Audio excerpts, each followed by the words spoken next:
Hi hello நான் தான் உங்கள் ஜெனி ஜுவல். இன்னைக்குள்ள ரெசிபி என்னென்னா ஃப்ரைட் சிக்கன் பரோட்டா ரோல் எப்படி பண்ணலான்னு பார்ப்போமா. கொஞ்சம் போன்லெஸ் சிக்கன் எடுத்து வச்சுக்கோங்க. அதுக்கு மேலே ginger garlic paste, chilli powder, turmeric powder, chicken கப்பா பவுடர், பெப்பர் பவுடர், அப்புறம் கொஞ்சம் சால்ட்டை போட்டு நல்லா மிக்ஸ் பண்ணி எடுத்துக்கோங்க. மிக்ஸ் பண்ணதுக்கப்புறம் ஆயில் ஸ்ப்ரே பண்ணி ஒரு 30 மினிட்ஸ் போல் வந்து மேரினேட் பண்ணி வச்சுக்கோங்க. நார்மலாக சிக்கனை எப்படி ஃப்ரை பண்ணி எடுக்கணுமோ அதே போல் ஃப்ரை பண்ணி எடுத்துக்கோங்க. கம்மியான சிக்கன்னால நாங்கள் வந்து தாளிப்பு கரண்டியில் போட்டு அதை ஃப்ரை பண்ணி எடுத்துக்கிட்டோம். துபாயில் எல்லா கெஃபேலையும் இது வந்து கிடைக்கும். ஏன்னா இது காரசாரமாக இருக்கிறதுனால இது எங்களோட ஃபேவரட் டிஷ்ஷு. ஸோ வீட்டில் நம்ம ட்ரை பண்ணி பார்க்கலாமேன்னு சொல்லிட்டு ட்ரை பண்ணி பார்த்தோம். இதோட ரேட்டு வந்து 10லேருந்து 15 dirhamsக்குள்ளாடி இருக்கும். நம்ம வந்து ஃப்ரை பண்ணி வச்சுருக்க சிக்கனை வந்து நல்லா ஃபைன் சாப்பாக நல்லா சாப் பண்ணி எடுத்துக்கோங்க. அதே போல் இங்கே ரெடிமேடாக வந்து ஃப்ரோசன் பரோட்டா, சப்பாத்தி எல்லாம் கிடைக்கும்.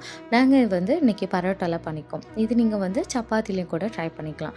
தோசை தவாவை வந்து நல்லா ஹீட் பண்ணி எடுத்துக்கோங்க. நார்மலாக நம்ம சப்பாத்தி போட்டு எடுக்கிறது போல் பரோட்டா போட்டு எடுத்துக்கோங்க. ஆயில் வந்து நிறைய கொஞ்சம் யூஸ் பண்ணிக்கோங்க. ஒரு முட்டை இல்லாட்டா 2 முட்டை, அது உங்களோட விஷ். நாங்கள் ஒரு முட்டை யூஸ் பண்ணோம். அதை வந்து நல்லா ஸ்ப்ரெட் பண்ணி விடுக்கிட்டு கொஞ்சம் சால்ட்டும் நாங்கள் எங்களுக்கு தேவைக்கு தக்கன பெப்பர் போட்டுருக்கோம். நீங்களும் உங்கள் காரத்துக்கு ஏற்ற போல் பெப்பர் போட்டுட்டு அது 2 சைடும் மாற்றி போட்டு வேக விட்டு எடுத்துக்கோங்க. நாங்கள் வீட்டில் சிக்கன் குழம்பு பண்ணதுனால இன்றைக்கி நாங்கள் வந்து சிக்கன் குழம்பு இதில் வந்து யூஸ் பண்ணிக்குவோம். இது வந்து ஆப்ஷனல் தான்.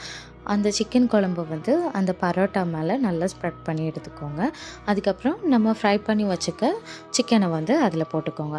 அப்புறம் மலை சாரல் போல் கொஞ்சம் ஆனியனு, கொஞ்சம் டொமேட்டோ, அப்புறம் காரத்துக்கு ஏற்ற போல் நீங்கள் வந்து சில்லி யூஸ் பண்ணிக்கோங்க. நாங்கள் வந்து 2 சில்லி யூஸ் பண்ணோம். உங்கள் காரத்துக்கு நீங்கள் வந்து சில்லி போட்டுக்கோங்க. அப்புறம் கொஞ்சம் சீஸை போட்டுக்கோங்க. இது ஆப்ஷனல் தான். என் ஹஸ்பண்ட் வந்து இதை நான் மெல்ட் பண்ணி காட்டுறேன்னு சொல்லிட்டு என்னெல்லாமும் பண்ணாங்க. கடைசி வரைக்கும் ஒன்றும் ஆகலை, நீயே பண்ணி தந்துட்டாங்க. அதுக்கப்புறம் கொஞ்சம் மயனேஸ் போட்டுட்டு அதை வந்து மெதுவாக ரோல் பண்ணி எடுத்துக்கோங்க. ரோல் பண்ணதுக்கப்புறம் டிஷ்யூ போட்டு ரேப் பண்ணி எடுத்துக்கோங்க. இந்த டிஷ் உங்களுக்கும் பிடிச்சிருந்துன்னா நீங்களும் உங்கள் வீட்டில் ட்ரை பண்ணி பார்த்துக்கோங்க. மறக்காமல் லைக் அண்ட் சப்ஸ்கிரைப் பண்ணிக்கோங்க. தேங்க்யூ.